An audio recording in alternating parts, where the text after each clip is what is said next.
Hi friends, అందరికీ నమస్కారం. Welcome to my channel. ఈరోజు మన ఛానల్లో మరొక కొత్త రెసిపీ వచ్చేసి మంచి రుచికరమైన పన్నీర్ ఫ్రైడ్ రైస్ని ఎలా చేయాలో చూద్దామండి. ఇలా చేసిన ఈ పన్నీర్ ఫ్రైడ్ రైస్ అయితే మంచి రుచితో పాటు చాలా సింపుల్ ప్రాసెస్లో చేసుకోవచ్చండి. నాన్ వెజ్ తినని వారైతే ఇలా రెస్టారెంట్ స్టైల్లోనే చాలా సింపుల్ ప్రాసెస్లో మంచి ప్రోటీన్స్తో ఈ పన్నీర్ ఫ్రైడ్ రైస్ని చేసుకొని తినేయొచ్చండి. చాలా టేస్టీగా ఉంటుంది. ఇలా మీరు ఒకసారి ట్రై చేసి చూడండి. అలాగే ఫ్రెండ్స్, వీడియోస్ని ఫస్ట్ టైం చూస్తున్నట్లయితే ప్లీజ్ మా ఛానల్ని సపోర్ట్ చేయండి మరియు హైప్ బటన్ని ప్రెస్ చేయండి ఫ్రెండ్స్. మరి ఎంతో టేస్టీగా చాలా సింపుల్ ప్రాసెస్లో చేసుకునే ఈ పన్నీర్ ఫ్రైడ్ రైస్ని ఇప్పుడు ఎలా చేయాలో చూసేద్దాం. ఈ పన్నీర్ ఫ్రైడ్ రైస్ చేయడానికి ముందుగా అన్నం వచ్చేసి ఇలా ఉడికించుకొని పొడి పొడిగా చేసుకొని పెట్టుకోవాలండి. మీరు కావాలనుకుంటే అన్నం క్వాంటిటీ ఎక్కువైనా తీసుకోవచ్చండి. పన్నీర్ వచ్చేసి ఒక 200 గ్రామ్స్ వరకు తీసుకొని ఇలా చిన్న పీసులుగా కట్ చేసుకొని పెట్టుకోవాలి. పన్నీర్ని కట్ చేయకముందు వాటర్లో వేసుకొని ఒక 5 మినిట్స్ వరకు ఉంచుకున్న తర్వాత ఇలా చిన్న పీసులుగా కట్ చేసుకొని పెట్టుకోండి. ఇలా కట్ చేసుకున్న ఈ పన్నీర్ ముక్కలను ఒక గిన్నెలోకి వేసుకొని కొద్దిగా సాల్ట్, ఒక హాఫ్ టీ స్పూన్ వరకు కారం, కొంచెం నిమ్మరసం, ఒక టీ స్పూన్ వరకు నెయ్యిని వేసుకొని కలుపుకోవాలి. ఇలా కొద్దిగా నిమ్మరసం వేయడం వల్ల మనకి పన్నీర్ అనేది టేస్టీగా ఉంటుందండి ఫ్రై చేసేటప్పుడు. ఇలా ఒక టీ స్పూన్ నెయ్యి వేసిన తర్వాత మొత్తం అంతా ఒకసారి కలుపుకోవాలి. ఇలా కలుపుకున్న తర్వాత ఈ పన్నీర్ ముక్కలను పక్కకు పెట్టుకోండి. తర్వాత పన్నీర్ ఫ్రైడ్ రైస్లోకి వెజిటేబుల్స్ వచ్చేసి ఒక పెద్ద సైజ్ ఆనియన్, ఒకటి క్యాప్సికమ్, ఒకటి టమాటా, కొన్ని పచ్చిమిర్చి, ఒక 4-5 వరకు పచ్చిమిర్చి ఇలా సన్నగా కట్ చేసుకొని పెట్టుకోండి. అలాగే కొద్దిగా కొత్తిమీర, కొన్ని స్ప్రింగ్ ఆనియన్స్ కూడా కట్ చేసుకొని పెట్టుకోండి. ఇంకా మీ దగ్గర క్యాబేజీ, క్యారెట్ ఉన్నట్లయితే అవి కూడా కొద్దిగా తీసుకొని సన్నగా తరుక్కొని పెట్టుకోండి.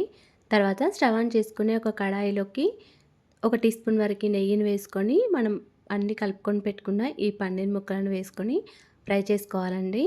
ఇలా కలుపుకుంటూ ఒక 2 మినిట్స్ వరకు ఫ్రై చేసుకోవాలి. ఇలా కొద్దిసేపు పన్నీర్ ముక్కలను ఫ్రై చేసుకోవడం వల్ల పన్నీర్ ముక్కలు కొంచెం క్రిస్పీగా అయ్యి మంచిగా లోపల ఉడికిపోతాయండి. ఇలా ఒక 2 మినిట్స్ వరకు ఫ్రై చేసుకుంటే సరిపోతుంది. తర్వాత మళ్ళీ స్టవ్ ఆన్ చేసుకొని ఒక కడాయి పెట్టుకొని ఇందులోకి ఒక టేబుల్ స్పూన్ వరకు ఆయిల్ వేసుకొని ఆయిల్ వేడైన తర్వాత సన్నగా చాప్ చేసిన వెల్లుల్లి తరుగును వేసుకోండి. ఒక 6-7 వరకు సన్నగా తరిగిన వెల్లుల్లి రెబ్బలు వేసుకోండి. అలాగే కట్ చేసుకొని పెట్టుకున్న పచ్చిమిర్చి ముక్కలు, ఉల్లిపాయ ముక్కలు, క్యాప్సికమ్ ముక్కలు వేసుకొని ఫ్రై చేసుకోవాలి. ఇలా కొద్దిసేపు ఫ్రై అయిన తర్వాత దీనిలోకి టమాటా ముక్కలు కూడా వేసుకొని మళ్ళీ ఫ్రై చేసుకోవాలండి. ఇలా కొంచెం ఫ్రై అయితే సరిపోతుందండి. మరీ ఎక్కువగా కూడా ఉడికించాల్సిన అవసరం లేదు. మీరు ఇందులోకి క్యారెట్, క్యాబేజ్ తరుగైనా వేసుకోవచ్చు. ఇప్పుడు దీనిలోకి ఒక టీ స్పూన్ వరకు కారం వేసుకొని మళ్ళీ మొత్తం అంతా ఒకసారి కలుపుకోవాలి. ఇప్పుడు దీనిలోకి ఒక టీ స్పూన్ వరకు గ్రీన్ చిల్లీ సాస్, ఒక టీ స్పూన్ వరకు రెడ్ చిల్లీ సాస్, ఒక టీ స్పూన్ వరకు సోయా సాస్ వేసుకోవాలి. మీ దగ్గర వెనిగర్ ఉన్నట్లయితే వెనిగర్ కూడా ఒక టీ స్పూన్ వరకు వేసుకోండి. వెనిగర్ లేకపోతే అన్నం వేసి ఫ్రై చేసిన తర్వాత నిమ్మరసమైన వేసుకోవచ్చండి. తర్వాత ఈ కూరగాయ ముక్కలకి సరిపడా సాల్ట్ వేసుకోండి. ఇలా సాల్ట్ వేసిన తర్వాత మళ్ళీ మొత్తం అంతా ఒకసారి కలుపుకోవాలి. ఇప్పుడు దీనిలోకి మనం ఉడికించి పొడి పొడిగా చేసుకొని పెట్టుకున్న ఈ రైస్ని వేసుకోవాలండి. అన్నంని మొత్తం వేసిన తర్వాత మొత్తం అంతా ఒకసారి కలుపుకోవాలి. మనం వేసిన అన్ని ఇంగ్రీడియంట్స్ కూడా అన్నంలో కలిసే విధంగా చక్కగా కలుపుకోవాలండి. ఇప్పుడు మనం ఫ్రై చేసుకొని పెట్టుకున్న పన్నీర్ ముక్కలను కూడా వేసుకోవాలి. ఇలా పన్నీర్ ముక్కలను ఒక్కొక్కటిని విడదీసుకొని వేసుకోవాలండి. ఇలా పన్నీర్ ముక్కలు వేసిన తర్వాత మళ్ళీ మొత్తం అంతా ఒకసారి కలుపుకోవాలి. ఇప్పుడు దీనిలోకి ఒక పావు టీ స్పూన్ వరకు గరం మసాలా, మళ్ళీ కొద్దిగా సాల్ట్ వేసుకోండి అన్నంకి సరిపడా. ఇలా గరం మసాలా, సాల్ట్ వేసిన తర్వాత స్టవ్ని మీడియం ఫ్లేమ్లో పెట్టుకుంటూ అన్నంని చక్కగా ఫ్రై చేసుకోండి. ఈ అన్నంని కొద్దిగా ఫ్రై చేసుకుంటేనే మనకి పన్నీర్ ఫ్రైడ్ రైస్ చాలా టేస్టీగా ఉంటుందండి. స్టవ్ని మీడియం ఫ్లేమ్లో పెట్టుకుంటూ ఇలా కలుపుకుంటూ ఫ్రై చేసుకోండి. ఇప్పుడు దీనిలోకి కొద్దిగా కొత్తిమీర, అలాగే స్ప్రింగ్ ఆనియన్స్, నిమ్మరసం కూడా వేసుకోవాలి. మీ దగ్గర వెనిగర్ ఉన్నట్లయితే వెనిగర్ అయినా వేసుకోవచ్చండి.